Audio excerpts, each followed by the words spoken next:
The Yates story begins in Manchester, England.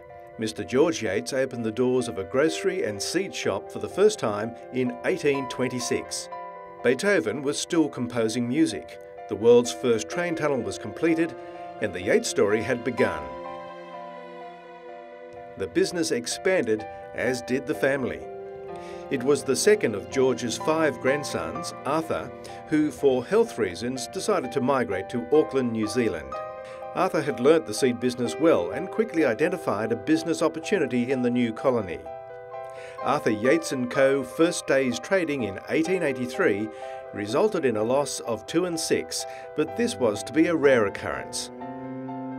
Following the arrival of his brother Ernest and a visit to Sydney in 1886, Arthur decided Sydney had even greater opportunities, and in 1887 the Hay Street office opened.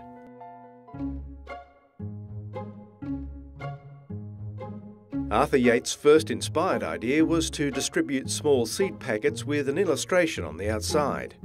Previously sold by weight, these small sachets now became an impulse buy for domestic gardeners and a runaway retail success.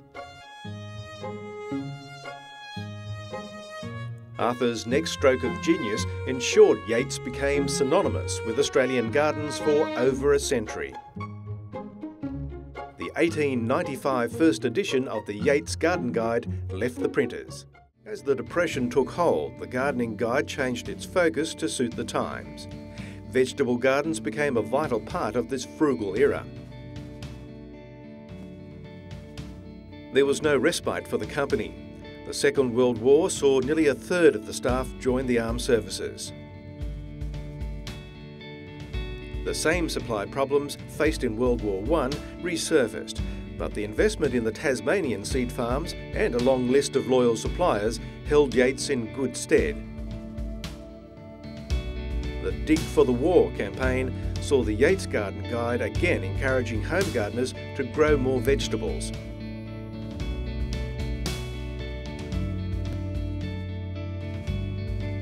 After the war, Australian life changed dramatically. The release of thousands of quarter-acre blocks helped create the Australian dream of owning your own home and managing your own garden. In 1951, Yates became a public company. In 1956, the 26th edition of the Yates Garden Guide was completely rewritten. It needed to change with the times and the new look of post-war Australia. Inventions such as the Hills hoist and the Victor lawnmower changed the Australian backyard forever. The 60s saw the Yates name attached to a range of garden chemicals. Thrive Soluble Fertiliser was formulated by Alan Seal, a Yates employee at the time who went on to become one of the first Australian gardening media gurus. And in 1987, the company celebrated its Australian centenary.